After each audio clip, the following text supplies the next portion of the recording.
सोचिए, अगर 500 साल पहले एक आदमी ने साफ साफ लिख दिया हो कि भविष्य में ऐसा एक धर्म उठेगा जिसकी रोशनी पूरे संसार को ढक देगी, तो क्या आप यकीन करेंगे? यही वो लाइन है जिसने आज करोड़ों लोगों की नींद उड़ा दी है, क्योंकि नास्त्रेदमस ने ठीक ऐसा ही लिखा है। और ये बात किसी कल्पना या कहानी की तरह नहीं, बल्कि एक ऐसी भविष्यवाणी की तरह है जिसने इतिहास में बार बार अपनी सटीकता साबित की है। आज की वीडियो का मकसद सिर्फ एक सवाल का जवाब ढूंढना नहीं है, बल्कि उस रहस्य को खोलना है जिसे दुनिया ने सदियों से छुपा कर रखा। क्या सचमुच हिंदू धर्म वो तेज है जो आने वाले समय में पूरी धरती पर छा जाएगा? जरा इमेजिन कीजिए, एक साधु शांत जंगल में बैठा है, ऊपर आसमान में बिजली चमक रही है और दूर किसी देश में बैठा एक भविष्यवक्ता अपनी कलम में डूब कर लिख रहा है, वह आएगा और गुरुवार उसका दिन होगा। यह दृश्य सिर्फ कहानी नहीं, एक संकेत है, और यही संकेत आज पूरी दुनिया को हिला रहा है। मुस्लिम देशों में मंदिर खुल रहे हैं, पश्चिम के लोग वैदिक संस्कृति की ओर लौट रहे हैं, और इन सब के बीच नास्त्रेदमस की वो भविष्यवाणी जो अब तक अनसुलझी थी, अचानक तेजी से सच होती दिख रही है। तो वादा है, अगर आप यह वीडियो अंत तक देखेंगे तो न सिर्फ आपको शायरन, वरण, समुद्र से घिरे देश और गुरुवार जैसे रहस्यों के असली मायने समझ आएंगे, बल्कि यह भी पता चलेगा कि नास्त्रेदमस ने आखिर हिंदू धर्म के लिए क्या देखा था, जो अब दुनिया देखना शुरू कर चुकी है। तैयार रहिए, क्योंकि जो आप अभी सुनने वाले हैं वह आपकी रीढ़ में सिहरन दौड़ा देगा। चलिए दोस्तों, जरा जल्दी से कमेंट करके बताइए, ये वीडियो आपको कैसे मिला? क्या आपने इसे खुद सर्च किया था या ये अचानक आपकी स्क्रीन पर आ गया और आपने क्लिक कर दिया? सच सच बताइए, क्योंकि हमें भी जानना है कि आखिर YouTube आज हमारे सनातन धर्म की ये आवाज आप तक कैसे पहुंचा रहा है। और हाँ, अगर आप सच में एक सच्चे हिंदू हैं तो अभी के अभी चैनल को सब्सक्राइब कर लीजिए, ताकि आने वाली हर एक वीडियो सबसे पहले आपको मिले। वीडियो को लाइक करना मत भूलना, ताकि दुनिया को दिखाया जा सके कि सनातन की शक्ति अभी जिंदा है। तो चलिए बिना वक्त गंवाए बढ़ते हैं वीडियो में आगे। हिंदू धर्म पर नास्त्रेदमस की अचूक भविष्यवाणियां। क्या एक बार फिर संपूर्ण ब्रह्मांड में लहराएगा भगवा ध्वज? क्या थी वैदिक संस्कृति और कैसे अलग अलग विचारधाराओं ने दुनिया की शांति भंग की? क्या है शायरन का अर्थ और कौन होगा वह महान व्यक्ति जो बृहस्पतिवार को अवकाश घोषित करेगा? क्या कुछ लिखा है नास्त्रेदमस ने अपनी भविष्यवाणियों में? जानने के लिए वीडियो में आखिर तक बने रहें।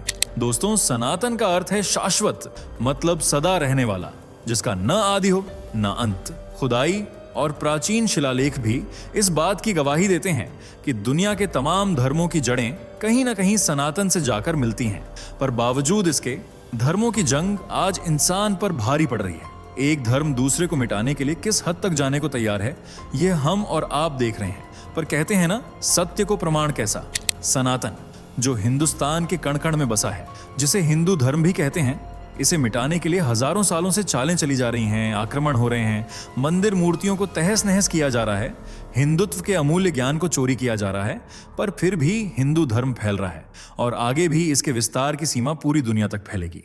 और ऐसा हम नहीं, बल्कि सबसे महान भविष्यवक्ता नास्त्रेदमस ने कहा था, वह भी आज से करीब 500 से 600 साल पहले।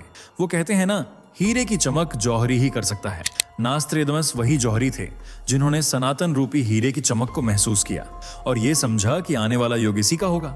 नास्त्रेदमस मूल रूप से फ्रांस के रहने वाले थे। उनका जन्म एक छोटे से गांव सेंट रेमी डी प्रोवेंस में 14 दिसंबर 1503 को हुआ था और उनका असली नाम था माइकल दी नास्त्रेदमस।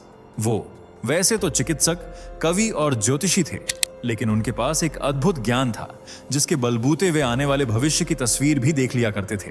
और जब इसी तस्वीर में हिंदुत्व की लहर नजर आई तो वे अपनी कलम से इसे पन्नों पर उतारने से खुद को रोक नहीं पाए। नास्त्रेदमस ने अपने पूरे जीवन में 3000 भविष्यवाणियां लिखी थीं।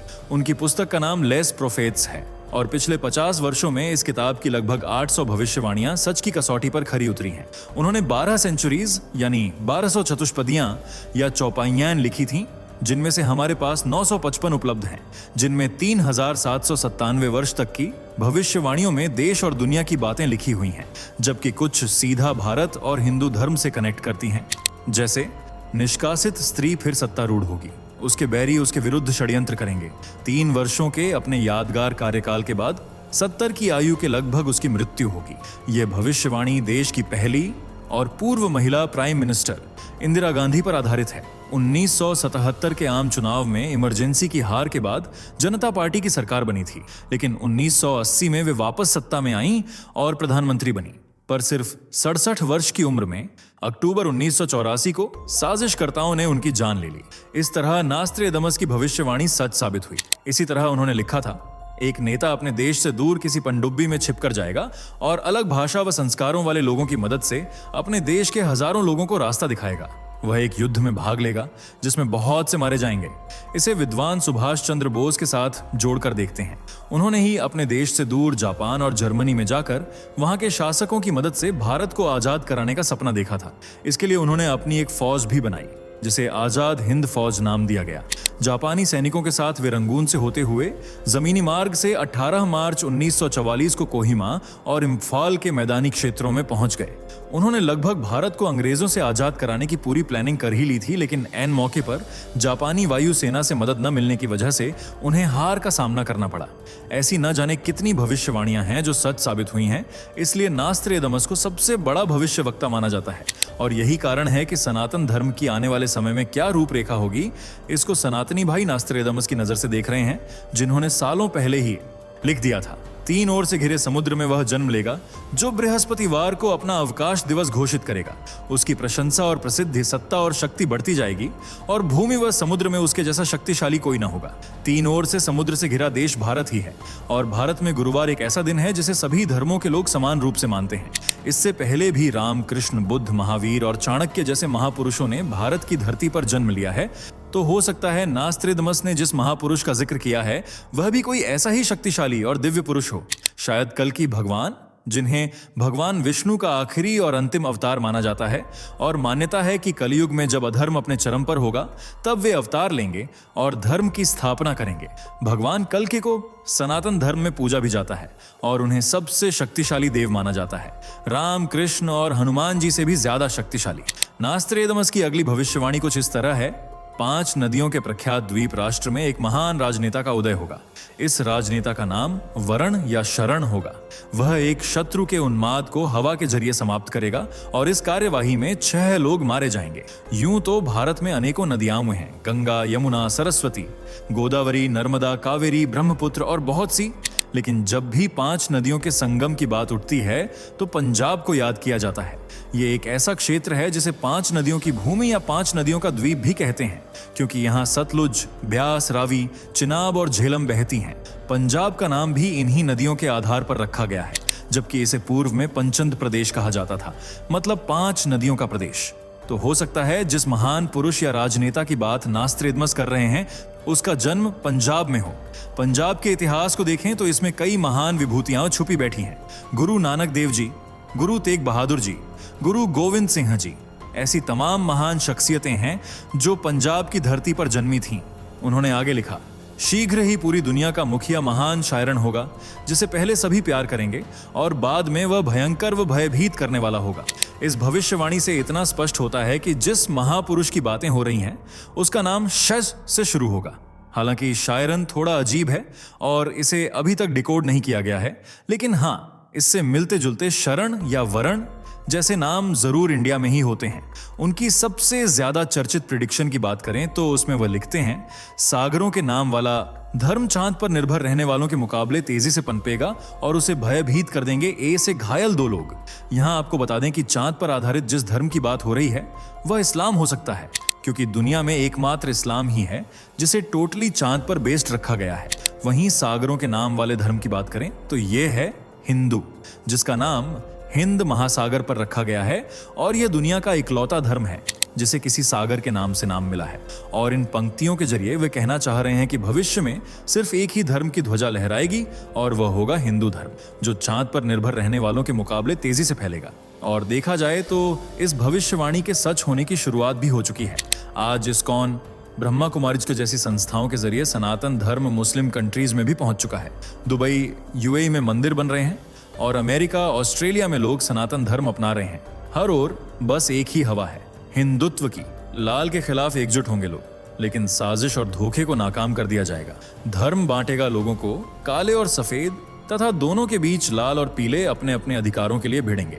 बीते लंबे समय से हमारे समाज में एक धर्म युद्ध छिड़ा हुआ है। धर्म के नाम पर लोग एक दूसरे को खत्म करने में लगे हैं, क्योंकि धर्म अब सिर्फ एक मान्यता नहीं रहा, बल्कि मैं बड़ा तू छोटा की पहचान बन गया है। हर कोई अपने धर्म को महान और बड़ा बताने में लगा हुआ है, जिस वजह से सांप्रदायिक, आपराधिक और आतंकवादी संगठनों को भी बढ़ावा मिल रहा है। ऐसे में सवाल कई उठते हैं और जवाब कहीं से भी नहीं मिलते। लेकिन इस भविष्यवाणी को समझने बैठें तो सभी धर्मों द्वारा किसी एक को टारगेट करने की बात हो रही है, जो बाद में अपने खिलाफ उठ रही सभी साजिशों को नाकाम कर देगा। और लाल किस धर्म को रिप्रेजेंट करता है या इससे मिलता जुलता रंग, वह आप हमें कमेंट करके बताइए। पर इतना तो तय है कि आने वाला दौर किसी एक धर्म का ही होने वाला है, पर किसका? इसका जवाब भी नास्त्रेदमस ने अपनी प्रिडिक्शंस में दिया है।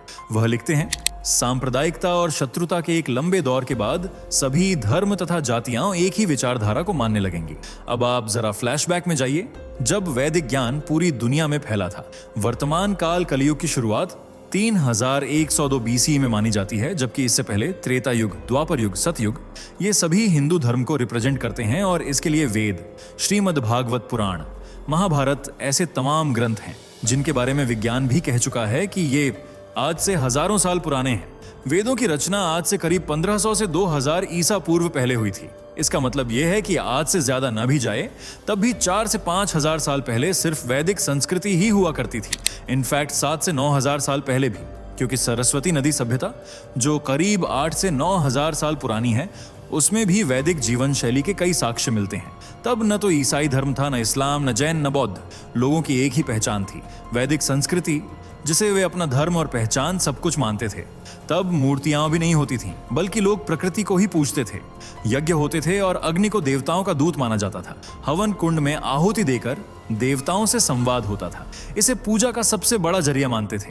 धीरे धीरे अर्षि मुनि साधु संत हुए, जिन्होंने लोगों को सूर्य, अग्नि, वायु, इंद्र, वरुण, सोम, उषा और तमाम प्रकृति को समर्पित देवताओं की पूजा का महत्व सिखाया। इस वैदिक ज्ञान को ग्रंथों में कैद किया ताकि लोगों तक यह चलन पहुंच सके। पर अफसोस, धीरे धीरे मान्यताएं बदलती चली गईं। कहते हैं, वैदिक संस्कृति और वैदिक धर्म जब तक थे, दुनिया में असीम शांति थी, एक दूसरे के लिए बैर नहीं था। हमारी प्रकृति भी बहुत खुश थी, क्योंकि लोग पेड़, जीव जंतुओं को बचाना, उन्हें संरक्षित रखना अपना धर्म समझते थे। पर जैसे जैसे दूसरी विचारधाराओं ने जन्म लिया, उससे शांति जैसे भंग हो गई। वैदिक संस्कृति कहीं गुम हो गई। हालांकि कुछ शांतिप्रिय और धर्मी लोगों ने इसे बचाने के लिए अपने प्राण न्योछावर कर दिए और यह अमूल्य ज्ञान पीढ़ियों तक पहुंचाया। आज इसे नाम अलग दे दिया गया है, हिंदू धर्म या सनातन धर्म, लेकिन रूप वही है। प्रकृति समेत सृष्टि के तमाम देवी देवताओं की उपासना, उन्हें याद करना और धर्म के मार्ग पर चलना। सनातन की यही पवित्रता लोगों को इसकी ओर आकर्षित कर रही है। वैसे तो हिंदू धर्म दुनिया का तीसरा सबसे बड़ा धर्म है, पर वक्त का पहिया जब घूमता है तो क्या तीसरा और क्या चौथा? कब कौन पहले पायदान पर पहुंच जाए, कहां नहीं जा सकता। तो हो सकता है नास्त्रेदमस ने जिस विचारधारा की बात की है, वह हिंदुत्व की विचारधारा ही हो, जो प्राचीन दौर को एक बार फिर वापस ले आए और फिर से पूरी दुनिया में सिर्फ एक ही धर्म का ध्वज लहराए। आपको क्या लगता है, क्या ऐसा होगा, या इस प्रेडिक्शन में कोई और रिलीजन भी हो सकता है? अपनी राय कमेंट करके जरूर बताइए। वीडियो पसंद आई हो तो लाइक, शेयर करके चैनल को सब्सक्राइब और बेल आइकन को प्रेस करना बिल्कुल न भूलें। मिलते हैं अगली वीडियो में, तब तक के लिए बाय बाय। दोस्तों, आपकी स्क्रीन पर 2 और वीडियो दिख रही हैं, जिसे देखने के लिए आप स्क्रीन पर क्लिक करें। दोनों देखिएगा, बहुत अच्छी वीडियो बनी है।